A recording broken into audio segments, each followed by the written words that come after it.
at the end of the day. So when you look at that and put that to perspective, of course, there are reports that a number of people are looking at the airline business and security being a reason why they feel it's going to be viable. But I think something that should be something that they should bear in mind again is affordability. Like again, we all know that consumer purchasing power in Nigeria is quite pressured. Also bear in mind that inflationary pressure is soaring, and it's not slowing down anytime soon.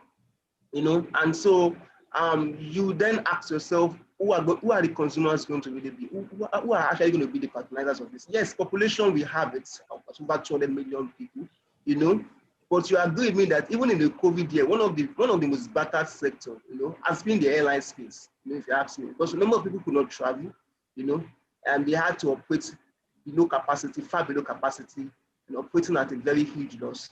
And so viability is something that, so I think I would look at, I would of course, know sustainability of that business. It's been interesting to see how it's going to be going concern and how profit making will be at the end of, how profit making, or making profit from that venture would pan out at the end of the day. Great stuff. Just want to hear from our viewers, talking to Olayemi Olamufe, who is an analyst with ARM Securities. Olayemi, there's news coming out from India that they could be cutting back on their oil imports. I guess the way the pandemic is ravaging India right now, maybe that's not much of a surprise, but considering their relationship with us when it comes to sale of our crude oil, what kind of impact do you think that could have if India was to cut back? Yeah, so like I mentioned earlier, India is one of the most hit nations when it comes to the surge of COVID-19.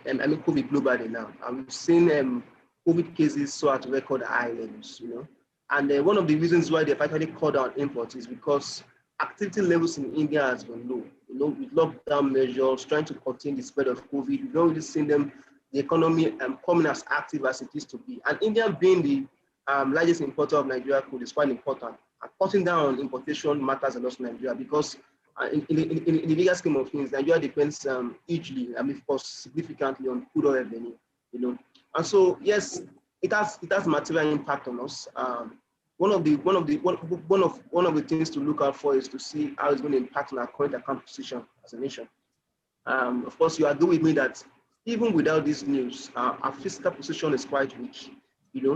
One of the things we have had to depend on solely is how much we can take from oil revenue. Of course, our non-oil sector is quite weak in regards to how it contributes to government's revenue. So it's quite material. I expect that to impact on our current account position. I expect that to then trickle into the FX space. And then maybe you probably see it and speaks to more evaluation of the naira, or in quote, the position of the naira has an impact on the real economy in terms of inflationary cost pressure, important inflation, unemployment numbers simply soaring. So again, what this says overall is that the recovery we're expecting as we go out of COVID, we most likely be slower than we think.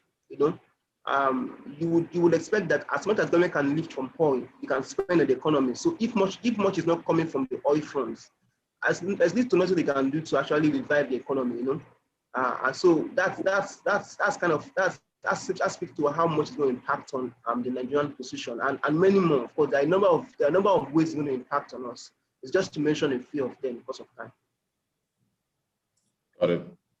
Guy, do you have a message? Yes, we've got a message.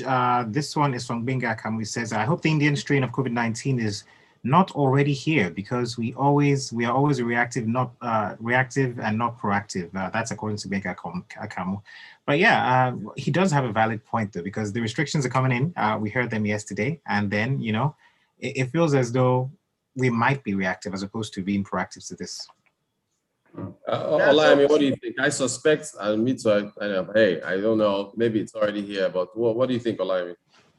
Yeah, so obviously we have COVID, and you agree with me that on the data front, we don't really have a good grasp on the numbers, You agree with me that not many Nigerians believe the numbers that are being shown out, for COVID cases in Nigeria. But again, it's one thing to have it, it's another thing to aggravate the spate of COVID in Nigeria.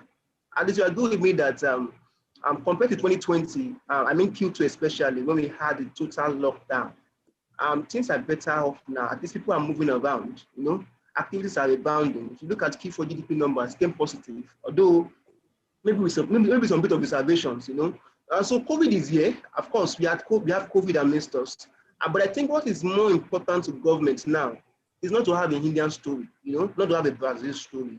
It's not to have a Turkish story, where you have the spread of COVID much more than their overall health capacity, can curtail for, can cater for, so that you don't then get to a situation where you have to institute a total lockdown like you had in Q2, and then again will make Nigeria to be worse off, economy-wise. I'm almost out of time. Do you think, well, I know it was Q4 GDP was 0.1% or 0.11. I understand that based on oil prices and so on, we expect another positive figure for Q1. Well, what do you think? Less than a minute if you can. Okay, so of course, we expect that Q1 GDP numbers should be more non-sector driven. Of course, if you look at GDP numbers for oil, what we track more is production. Of course, if you look at Nigeria trying to further comply more with the OPEC directive, we've not really seen so much of inspiring oil production, oil sales numbers at the very start of the year. And so from an oil sector perspective, also coupled with the fact that we have a very high base last year, we're not so confident we're going to see growth on the oil sector, in the oil space, in Q1 2021. But for the non-oil sector, of course, everything is on recovery from the economy, recovery from COVID, economic bouncing back to normal. And so if you agree with me, you see that if you look at Q4 numbers, what really drove GDP numbers was more on the non-oil end. And we had a deeper dip in the oil space. So I would expect that trend to continue, with the non-oil sector being the major driver of Q1 2021. Great stuff. Olamofe Olayemi, analyst at ARM Securities. Folks, don't forget armstocktrade.com. You can use that to trade stocks on the go, on your mobile phone, on your computer as well. Olayemi, thank you so much for joining us. We appreciate your insights. Thank you for having me. Thank you. Thank you, Rhodas, as well. Thank you. All right, Lagos. So there you have it. That's Business Express 981. Okay, there's more to come in a few more minutes. It's going to be Freshly Pressed 981. Don't forget to be a part of our conversation as the show progresses. And also after that, it's going to be Grapevine 981. But first, let's go on a quick break. Brought to you by ARM. Local and global market opportunities safely at your fingertips.